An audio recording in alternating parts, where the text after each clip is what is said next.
स्वागत है दोस्तों आप सभी का एक बार फिर से आपके अपने YouTube चैनल सिविल गुरुजी में, जिसमें बात करते हैं कंप्लीटली सिविल इंजीनियर्स के बारे में। दोस्तों आज बहुत ही इंपॉर्टेंट टॉपिक आप लोगों की डिमांड पर लेकर आया हूं, जिसमें मैं एक ड्राइंग को रीड आउट करना और साथ में column centre line layout plan में हम क्या क्या डाटा एक्सट्रैक्ट करते हैं, जब हम बिल्डिंग का एस्टिमेशन निकालते हैं एज पर कंस्ट्रक्शन प्रोजेक्ट और कंस्ट्रक्शन प्लानिंग जब हम करते हैं तो कौन कौन से स्टेप से गुजरना पड़ता है और ड्राइंग को रीड आउट कैसे करते हैं वो कंप्लीटली जानेंगे इस वीडियो में। तो वीडियो को जल्दी से लाइक जरूर करना है आपको, क्योंकि आपके लाइक की वजह से ही आगे मैं वीडियो आपके पसंदीदा टॉपिक के आधार पर मैं वीडियो को लेकर आता हूं। साथ में चैनल को सब्सक्राइब कीजिए और बेल आइकन को प्रेस कीजिए, जिससे आप सिविल इंजीनियरिंग से रिलेटेड सभी तरह की नोटिफिकेशन आप लोगों तक पहुंच पाए। तो दोस्तों आज के टॉपिक में हम बात करेंगे कि कॉलम सेंटर लाइन प्लान, ये जो लिखा है कॉलम सेंटर लाइन प्लान, कुछ इस तरह से हमें प्लान मिलता है। प्लान मतलब कि टॉप व्यू, जब हम बिल्डिंग को ऊपर से टॉप से देखेंगे दैट इज कॉल्ड प्लान, और वो क्या होगा हमारा टॉप व्यू होगा। अब ये टॉप व्यू जब हमें दिख रहा है तो यहां पर आप देखेंगे कुछ रेक्टेंगल मार्क हैं, जैसा कि आप लोग देख रहे हैं ये रेक्टेंगल है, यहां पर F1C1 यहां पर लिखा है F1C1, मतलब कोई F1 नाम की फुटिंग है और C1 नाम का कॉलम है जो यहां पर लाई कर रहा है। अगर मैं आगे देखूं तो आगे भी जस्ट सेम यहां पर F1C1 है, लेकिन यहां पर F2C2, मतलब कि F2C2 क्या होगा कि कोई फुटिंग है F2 नाम की और C2 नाम की कोई कॉलम है, वो एक फुटिंग में यहां पर क्या कर रहे हैं, लाई कर रहे हैं इस वाले फुटिंग में। साथ के साथ यहां पे F1C1। दोस्तों एक चीज और मैं यहां पर बताना चाहूंगा आप लोगों को, जितने भी लोग ये वीडियो देख रहे हैं उन्हें मैं वीडियो के लास्ट तक बने रहिए, क्योंकि लास्ट में आप लोगों को बताऊंगा कि ये ड्राइंग आपको कहां से मिल सकती है। आप इस ड्राइंग को डाउनलोड भी कर सकते हैं इजीली, लेकिन कहां मिलेगी वो वीडियो के लास्ट में आप लोगों को इजीली बताऊंगा। उससे पहले समझना बेहद जरूरी है हमारा। साथ में F2C2, अगेन F2C2 आगे यहां भी F3C3। ये क्या होते हैं, ये हम जब डिजाइन करते हैं, जब हम प्लानिंग करते हैं तो कॉलम हमें कौन सा लगाना है। क्या होता है, कॉलम का जो अंदर के इंटरनल डाया होते हैं, कॉलम की ओरिएंटेशन होती है या कॉलम के साइजेस हो सकता है। यहाँ पे अगर उन सब चीजों में तीनों चीजों जो मैंने बताई आपको, इंटरनल डाया, उसके साइजेस और कॉलम का पोजीशन, यदि इन तीनों में चेंजेस होते हैं तब हम इनके नाम जो होते हैं, इनकी टर्मिनोलॉजी वो क्या करते हैं, चेंज कर देते हैं आर्किटेक्चर डिजाइनिंग के टाइम पर। साथ में देखिए यहाँ पर साइजेस भी लिखा हुआ है कि यहां से यहां तक का डिस्टेंस 1900 रहेगा। देखिए यहां पर लिखा है 1900, तो आपका इसका साइज है, किसका साइज है, आपके फुटिंग का। आपको 75 और 75 mm आपको क्या करना है, आगे एक्स्ट्रा करना है। देखिए दोस्तों मैंने जो एस्टिमेशन पढ़ाता हूं वहां पे जो केस लिया है वो 100 mm का लिया, लेकिन आपके क्लाइंट ने यहां पर आपको अटका दिया कि आपको 75 mm ही चारों तरफ से एक्स्ट्रा करना है, आपको 100 mm एक्स्ट्रा नहीं मिलेगा, तो आपको यहां पे 75 mm करना पड़ेगा। यदि क्लाइंट यहां पे 150 mm 200 mm 350 mm 400 mm देता तो हम वो यहां पर केस अडॉप्ट करते, लेकिन यहां पे 75 mm से ज्यादा हमें परमिशन नहीं मिल रही है, तो हमें इतने में ही क्या करना पड़ेगा, काम करना पड़ेगा। जैसा कि ये फुटिंग है, यहां पे फुटिंग का साइज लिखा है 1900 बाय 1900, ये साइज है फुटिंग का। इसमें हमको 75 mm देखिए इस तरफ और 75 mm इस तरफ, दोनों को क्या कर देना है, ऐड कर देना है। सेम यहां पर भी क्या करना है, 75 mm और 75 mm क्या कर देना है, ऐड कर देना है। अब देखिए 1900 75 कितना हो गया, यहां पर ये 2050 और ये भी साइज कितना हो गया 2050, तो 2050 की क्या है, फुटिंग है हमारी F3C3 वाली। आगे और भी जानेंगे केस में, जैसे कि मैं यहां पे आगे ले चलता हूं आप लोगों को। इस तरह से कंप्लीट इस ड्राइंग में दिए हुए हमको डाटा। साथ में F1 का साइज यहां पे दिया है हमको 1400 बाय 1400 का फुटिंग है हमारा F1। F2 का साइज है यहां पर 1600 बाय 1600 का साइज है F2 का। देखिए दोस्तों यहां पर हम लिख लेते हैं। अब देखिए दोस्तों यहां पर F1 फुटिंग का हमें साइज दिया हुआ है 1400 बाय 1400, तो यहां पर मैं F1 फुटिंग लिखकर 1400, देखिए 1400 में 150 क्या कर देंगे, ऐड 150। क्यों, 75 mm इधर से एक्स्ट्रा करना है, 75 इधर से एक्स्ट्रा करना है। क्यों, क्योंकि हमें फुटिंग का साइज दिया गया है 1400 बाय 1400, लेकिन एक्सकवेशन का साइज तो ऑब्वियसली हमको बड़ा करना पड़ेगा। क्यों, क्योंकि जब फुटिंग को कास्ट करते हैं तो फुटिंग में क्या आता है, शटरिंग आता है, शटरिंग को भी लगाना है तो जगह हमें एक्स्ट्रा चाहिए। साथ के साथ अगर हम फुटिंग को अपने सॉइल के साथ कनेक्ट करेंगे तो वाटर सीमेंट रेशियो बिगड़ने के चांसेस है हमारे यहाँ पर। तो 1400 में 150 mm मतलब 75 + 75 कितना हो जाएगा हमारा यहाँ पे, ये 1550, दैट इज 1550 क्रॉस 1550। यहाँ पे हमारा F1 फुटिंग का साइज आ गया। अब बात करेंगे F2 फुटिंग का, तो यहाँ पे 1600 और 75 तो कितना हो गया यहाँ पे, ये 1750 क्रॉस 1750 हमारा साइज हो गया F2 फुटिंग का। एक फुटिंग और दी गई है F3 फुटिंग। F3 फुटिंग का आप साइज देखेंगे यहाँ पर कि F3 फुटिंग का साइज कितना दिया हुआ है, तो इसके लिए मैं यहाँ पर थोड़ा सा ऊपर लेके जाता हूँ आप लोगों को। तो यहाँ पे साइज दिया 1900 बाय 1900, यहाँ पे साइज दिया हुआ है हमको, तो इस वाले साइज को हम क्या करेंगे, इसमें यूज करेंगे। तो ये हो गया 2050 क्रॉस 2050। तो ये तीनों फुटिंग के हमारे पास यहां पर साइज निकल के आ गए। इस डाटा से डाटा मतलब ड्राइंग जब भी आपको मिलेगी, आपका सबसे पहले काम होगा फुटिंग का साइज जो आपको दिया गया है, लेंथ और विड्थ, उनसे आपको एक्सकवेशन का साइज निकालना है। यदि ये 75 mm नहीं दिया होता तो आप जो ऑन एन एवरेज हम लेके चलते हैं हर एक प्लान में, वो 100 mm चारों तरफ से एक्स्ट्रा लेते हैं, वो आप केस यहां पर फॉलो कर सकते थे। इधर कि इधर भी आपको 100 mm निकालना है, इधर भी आपको 100 mm फाइंड आउट निकालना है एक्स्ट्रा, तो हम यहां पर उस केस से निकाल पाते। लेकिन यहां पर दिया हुआ था, क्लाइंट ने हमें पहले ही अप्रूवल दे दी कि 75 से ज्यादा आप नहीं करोगे, ना ही कम करोगे, तो आपको वही चीज यहां पर फॉलो करनी पड़ेगी। दोस्तों आगे देखते हैं यहां पर कि हमें और भी ड्राइंग में क्या दिया हुआ है। इसके बाद देन अब चलते हैं नेक्स्ट ड्राइंग पे। यहां पर तो ड्राइंग का इसका यहां से प्लान और एलिवेशन समझ में यहां पे आएगा हमको। सेक्शन यहां पर कंप्लीट डिटेल किसका, फुटिंग का। आप लोग देखेंगे एक फुटिंग प्लान है, यहां पर फुटिंग प्लान नाम रख दिया इसका, और साथ में यहां पर आप लोग देखेंगे यहां से यहां तक की जो दूरी है ये हमारा फुटिंग है, और जो बाहर वाला स्पेस है ये क्या है, हमारा एक्सकवेशन का स्पेस है, जो कि हमें 75 mm क्या करना है, एक्स्ट्रा करना है। यहां पर भी हमें डिटेल में दिया गया है। इसके बीच में देख रहे हैं कि कॉलम है, और यहां पर ये जो एक्स्ट्रा पार्ट है, ये जो ट्रेपेजॉइडल का एक्स्ट्रा पार्ट होता है, ये वाला part, this part is this part, ये जो यहां पर दिया हुआ है हमको, ये पूरा रेक्टेंगल पार्ट, वो कहां है हमारा, यहां पर दिख रहा है। देखिए ऑब्वियसली ये ए जो लिखा है ये क्या है, हमारा सेक्शन है। एक प्लान का हमने सेक्शन काटा बीच में से, तो कुछ ऐसा दिखेगा हमें, जिसमें सबसे नीचे करवा रहा है हमको प्लेन सीमेंट कंक्रीट 1:5:10 का रेशो देना है। यहां पर इसने कहा हमको 1:5:10 का रेशो। देन फुटिंग का जाली आएगी, फुटिंग मैश यहां पर, जिसमें हमारा नीचे वाला बार भी और ये ऊपर जो बार है यहां पर डिस्ट्रीब्यूशन बार, ये भी दिया गया है। इसके बाद कॉलम का ये इसको वाले पोर्शन को बोलते हैं एलडी, ये वाला जो पोर्शन है ये एलडी, जो कि हम 300 मिनिमम लेते हैं एज पर SP34। SP34 एक IS कोड होता है, उसके अकॉर्डिंग स्पेशल प्रोविजनल कोड आते हैं, तो उनके अकॉर्डिंग हम यहाँ पर 300 mm मिनिमम लेके चलते हैं। तो यहाँ भी हमें ड्राइंग में 300 mm वाला कहा गया है। इसको ऐसे समझे जैसे आपकी टांगे हैं, और टांगों को सपोर्ट कौन कर रहा है, खड़े कैसे ऊपर है, पैर की वजह से। सेम कॉलम भी खड़ा होगा इस एलडी की वजह से यहाँ पर, तो इसलिए यहाँ पर एलडी देना बेहद ही जरूरी है हमें। साथ के साथ यहाँ पर जो फुटिंग दी गई है ये ट्रेपेजॉइडल फुटिंग है। Trapezoidal footing most economical footing होती है, सबसे ज्यादा प्रोजेक्ट्स में दी जाती है, इसलिए यहाँ भी यही फुटिंग यहाँ पर दी गई है। साथ के साथ आप लोग देखोगे कि यहाँ पर स्पेसिफाई कर दिया इस वाले पॉइंट को, डी, स्मॉल डी। देखिए स्मॉल डी मतलब जो आपका फुटिंग है रेक्टेंगल फुटिंग, फुटिंग में भी रेक्टेंगल पार्ट है, उसका डेप्थ है स्मॉल डी, और पूरे फुटिंग का साइज आपका कैपिटल डी। देखिए एक चीज समझे, यहां से यहां तक का डिस्टेंस, ये डिस्टेंस निकालना है, तो क्या करना पड़ेगा, पूरे में से इतना डिडक्ट कर दूं तो इतना निकल जाएगा क्या मेरा। देखिए फिर से समझे क्या बोल रहा हूं मैं, इस पूरे में से यहां से इस वाले पार्ट को मुझे निकालना है, तो क्या करना पड़ेगा, इसको डिडक्ट करना पड़ेगा पूरे में से, तब निकलेगा मेरा ये वाला ट्रेपेजॉइडल पार्ट का। तो जहां भी मुझे ड्राइंग में दिया गया होगा मैं इनको क्या कर दूंगा, डिडक्ट कर दूंगा। यहां पर ऊपर दिया हुआ है, देखिए ये जो डिटेल में टेबल दी गई है, इसको रीड आउट करना सिखाऊंगा, उससे पहले यहीं चलते हैं वापस। अब देखिए यहां पर एकदम ट्राइंगल शेप नहीं है, ऐसा कि ट्राइंगल आ गया और अब मिल गया, यहां पर ऐसा नहीं है। यहां पर क्या किया गया है, ऊपर एक रेक्टेंगल पार्ट, एक फ्लैट सरफेस दी गई है। ये फ्लैट सरफेस इसलिए दी गई है कि कॉलम, जब हम कॉलम का कास्टिंग करेंगे, कास्टिंग से पहले शटरिंग लगाएंगे, वो शटरिंग की जो प्लेट होती है वो इजीली यहां पर हम लगा सकें, इसलिए हम यहां पर प्रोवाइड करते हैं इधर फ्लैट पोर्शन, किसके लिए, ट्रेपेजॉइडल पार्ट के लिए। देखिए ये ट्रेपेजॉइडल पार्ट, यदि मैं इसको दो पार्ट में तोड़ दूं तो यहां पर निकालने का तरीका आपको बताता हूं मैं, कि हम वॉल्यूम ऑफ फुटिंग, इस पूरे पार्ट का वॉल्यूम निकालेंगे। तो देखिए वॉल्यूम ऑफ फुटिंग निकालने के लिए हमें क्या करना पड़ेगा, फिर से समझिएगा, वॉल्यूम ऑफ फुटिंग निकालने के लिए वॉल्यूम ऑफ रेक्टेंगल पार्ट में हमें ऐड करना पड़ेगा वॉल्यूम ऑफ ट्रेपेजॉइडल पार्ट। ये जो ऊपर वाला पार्ट है, इनको दो फॉर्मेट में हम निकालेंगे। डिस्क्रिप्शन में एक वीडियो दी गई है, उस वीडियो में आप जो जाकर देखिए कि उसमें मैंने इस वाले पार्ट का क्या निकाला था, कंप्लीट कंक्रीट निकालना सिखाया था आपको, dy3 × A1 + A2 + √A1 × A2। Last video में सिखाया है मैंने, डिस्क्रिप्शन में लिंक है, जरूर देखिएगा उसको जाकर। साथ के साथ यहां पर आप देखेंगे कि इस टेबल को समझते हैं। देखिए टेबल में यहां पर लिखा है फुटिंग का टाइप F1, F2 और F3। 3 फुटिंग है, F1, F2, F3, अभी प्लान के अंदर दिखाया था मैंने आपको।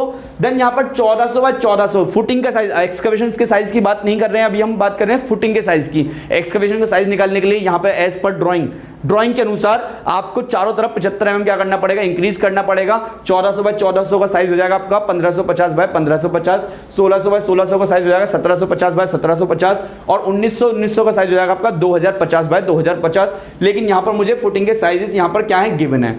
अब समझे स्मॉल डी और कैपिटल डी का खेल। यहां पर स्मॉल डी आपका 230, कैपिटल डी आपका 450।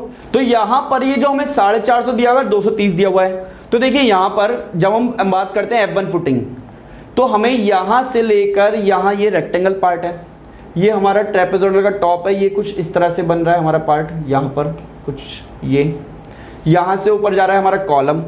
अब यदि मैं इसको दूसरा पेन यहाँ पे यूज़ करके बात करूँ तो यहाँ से लेके यहाँ तक की दूरी हमारी कैपिटल डी, ये वाली दूरी है स्मॉल डी। और मान लो फॉर एग्जांपल इस वाले पार्ट को, इस वाली दूरी को मैंने मान लिया कि ए है, ये ए है। तो ए निकालने के लिए क्या करना पड़ेगा मुझे, A equals to capital D minus small D.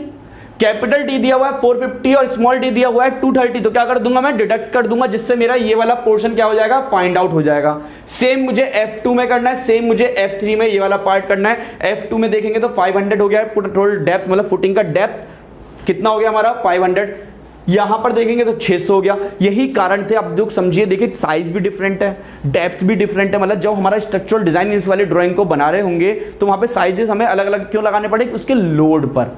Load different हुआ यहाँ पे, कॉलम पर लोड डिफरेंट हुआ हमारे बीम के द्वारा, तो क्या हुआ यहाँ पर हमने फुटिंग के साइज भी क्या कर दिए, चेंज कर दिए। यही कारण था कि यहाँ पर तीनों फुटिंग को अलग अलग नाम देने पड़े, F1 F2 F3। यदि तीनों फुटिंग के साइजेस सेम होते, डेप्थ सेम होती, अंदर के डायमीटर सेम होते, जो कि आपको स्टार्टिंग में 3 कंडीशन बताई थी, तब हम इसको एक ही नाम देते, एक ही फुटिंग बोलते। लेकिन यहाँ पर अलग अलग फुटिंग देने का रीजन केवल इतना ही था। साथ में आगे देखेंगे नंबर ऑफ फुटिंग, देखिए 10 फुटिंग है आपके कौन से, F1, 6 फुटिंग है आपके कौन से, F2, और 4 फुटिंग है आपके कौन से, F3 फुटिंग आपके यहाँ पर 4 दिए हुए हैं। ये that is number of footing, जो मैं अपने कॉर्पोरेट ट्रेनिंग कोर्स में कराता हूँ आप लोगों को। इसी पार्ट का कंप्लीटली एक एक पॉइंट कि फुटिंग का वॉल्यूम कैसे निकालेंगे, साइड क्लीनिंग क्या होता है, एक्सकवेशन के नॉर्म्स क्या होते हैं, सैंड फिलिंग का नॉर्म्स क्या होता है, पीसीसी के नॉर्म्स क्या है, footing concrete, footing shuttering, pedestal column concrete, pedestal column shuttering, back filling, one line brick work for ground beam concrete, ये कंप्लीटली निकाला जाता है। ये तो केवल एक पार्ट है, केवल बैक फिलिंग तक के लिए, मतलब 9 पॉइंट के लिए हम केवल इस पार्ट को हम सॉल्व करते हैं, इस ड्राइंग को सॉल्व करते हैं। साथ में आगे देखेंगे, आगे लिखा हुआ जब हम बार बेंडिंग शेड्यूल में जाते हैं तो बहुत ज्यादा यूज आता है इस वाले पार्ट का,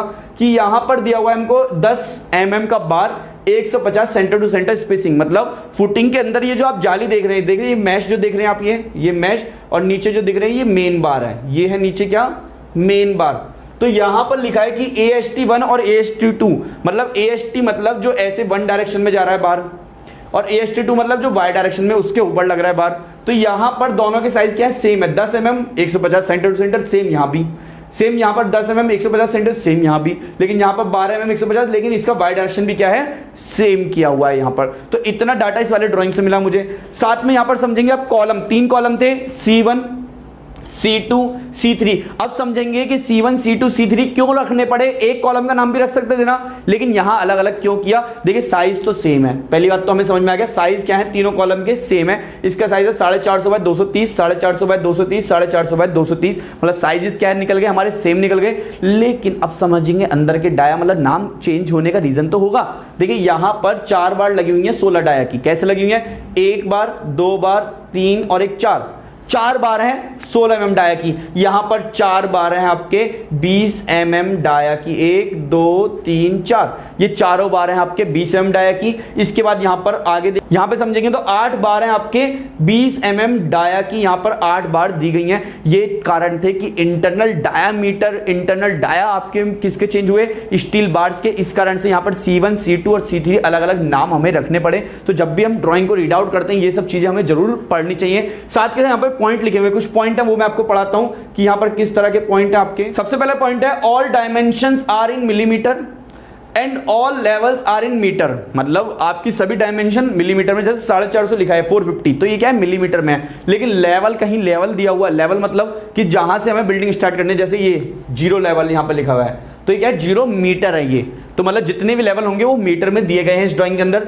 don't scale the drawing scale नहीं करना है आपको, फॉलो द रिटन डायमेंशन, जो रिटन डायमेंशन आपको वही क्या करना है, फॉलो करना है। मतलब यहां पे बोल दिया आपको 450 बाय 230, तो आपको यही साइज लेना है आपके कॉलम का।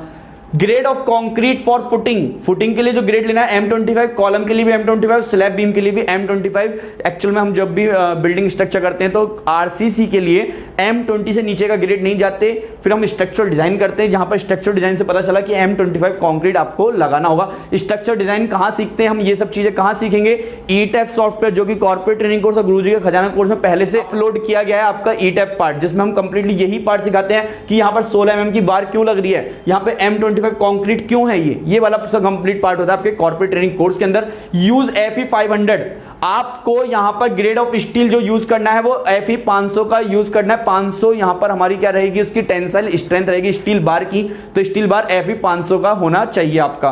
क्लियर कवर, अब देखिए कवर के बारे में समझिए। फुटिंग के लिए आपको कवर देना 50 mm। देखिए कवर कहाँ लगेगा, जैसे समझाता हूं मैं यहाँ पे आपको। यहाँ पर आप देख रहे हैं ये बार है और यहाँ ये आउटर फेस है, इन दोनों के बीच का जो डिस्टेंस है, जैसे यहाँ पे देखिए ये डिस्टेंस है, ये डिस्टेंस क्या होगा आपका, ये डिस्टेंस होगा आपका 50 mm फुटिंग के लिए। अब देखिए कॉलम, अब देखिए कॉलम यहाँ पे समझाता हूं मैं आपको। तो कॉलम यहाँ पर है, आउटर फेस ये यहां से यहां तक का जो डिस्टेंस दिया हुआ है, ये चारों तरफ डिस्टेंस सेम है, तो ये डिस्टेंस कितना होगा, 40 mm का डिस्टेंस होगा। अगर कोई बीम होगा तो बीम के केस में कितना होगा, 25 mm का, और स्लैब के केस में यहाँ पर 25 mm का कवर आपको प्रोवाइड करना है। बीम के केस में आपको 30 mm का कवर यहाँ पर प्रोवाइड करना पड़ेगा एज पर ड्राइंग, लेकिन मिनिमम होता है 25 बीम के केस में और स्लैब के केस में होता है 15। लेकिन यहाँ पर एज पर स्ट्रक्चरल कंसल्टेंट यहाँ पर हमें डाटा दिया हुआ है 30 mm बीम के लिए और स्लैब के लिए 25 mm। जो आपकी SBC रखनी है आपको, सेफ बियरिंग कैपेसिटी, वो आपकी 25 टन पर मीटर स्क्वायर से कम ना हो आपकी। साथ के साथ यहाँ पर लोडिंग, अब देखिए थोड़ा सा लोडिंग पढ़ाता हूं मैं यहाँ पर, कि यहाँ पर जो लोडिंग दिया हुआ है फर्स्ट फ्लोर के लिए वो सुपर इम्पोज्ड लोड 1 का रखना है, 1 किलोन्यूटन पर मीटर स्क्वायर।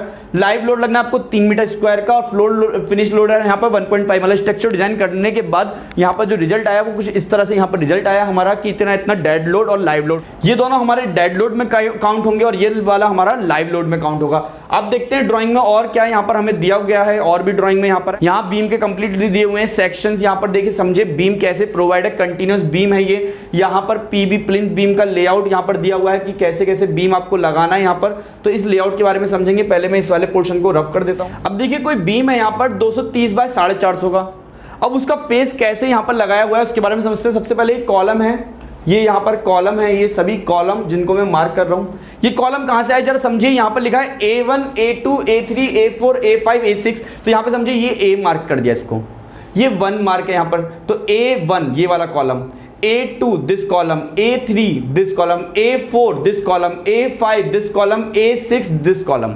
तो ये कॉलम और ये जो कंटिन्यूस दिया गया है ये कंप्लीटली यहाँ पर क्या है, बीम दी गई है यहाँ पर, तो इसका हमें करना है यहाँ पर सॉल्व आउट यहाँ पर केस। तो आप लोग देखेंगे यहाँ पर किस तरह से बार प्लेस की गई है। तो यहाँ पर एक बार यहाँ से निकला और सीधा गया कहाँ तक, यहाँ तक गया सीधा।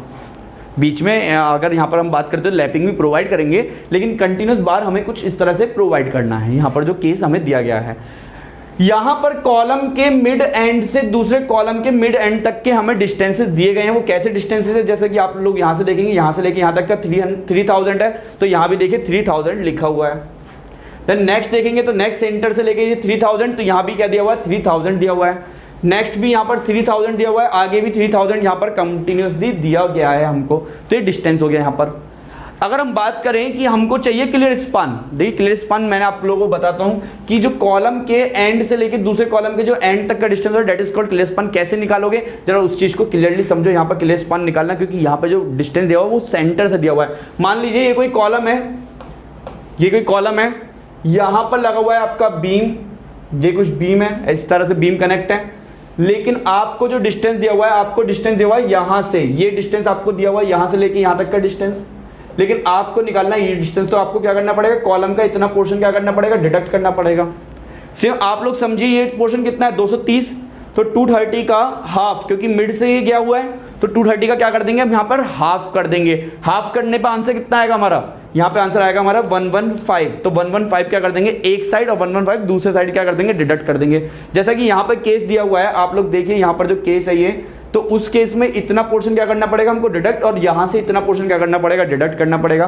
तो इस तरह से हम क्लियर स्पान निकाल सकते हैं। इस ड्राइंग के अंदर हमें कंप्लीटली दिया हुआ था फुटिंग की डिटेल, इसके बाद हमें बीम का कंप्लीटली डिटेल दिया गया है। ऐसे ड्राइंग्स कंप्लीटली सॉल्व किए जाते हैं आपके बार बेंडिंग शेड्यूल में। सेंटर लाइन लेआउट ड्राइंग जो कि एस्टिमेशन में मैं कंप्लीट कराता हूं आपको, जो कि कोर्स के अंदर पूरा दिया गया है। ऐसे ही ड्राइंग्स के डिटेल में आप लोग जाकर उसको देखिए, क्योंकि एक दिन का टॉपिक नहीं है, इतने सारे वीडियोस बनाए गए हैं इस वाले टॉपिक्स के ऊपर। साथ में बार बेंडिंग शेड्यूल एडवांस मतलब कि ऐसे फॉर्मेट जो मैं आपको डिटेल में बता रहा था कि इतना इतना पोर्शन है, बस मैं वैल्यू पुट करूं और टोटल कटिंग लेंथ ऑटोमेटिकली निकल गया है। यदि आपको ये सब वैल्यू सीखना है कि कैसे ये सब इंप्लीमेंट किए जाते हैं, उसके बाद एक साइट पर जाकर इंप्लीमेंट कर सकते हैं हम इनको। ये कंप्लीटली कॉर्पोरेट ट्रेनिंग कोर्स और गुरुजी का खजाना कोर्स में इजीली अवेलेबल है। डाउनलोड करो एप्लीकेशन, विजिट करो www.civilguruji.com को, और कॉल करो 9111001234 पर। दोस्तों नेक्स्ट वीडियो में और भी डिटेल्स के साथ आएंगे यहां पर, और आप आप लोगों को और भी डिटेल में यहाँ पर बताऊंगा। इसके बाद साथ के साथ कुछ प्रीवियस वीडियोस जो कि यहाँ पर बियरिंग कैपेसिटी जिसमें मैंने फाइंड आउट करवाना सिखाया था आपको,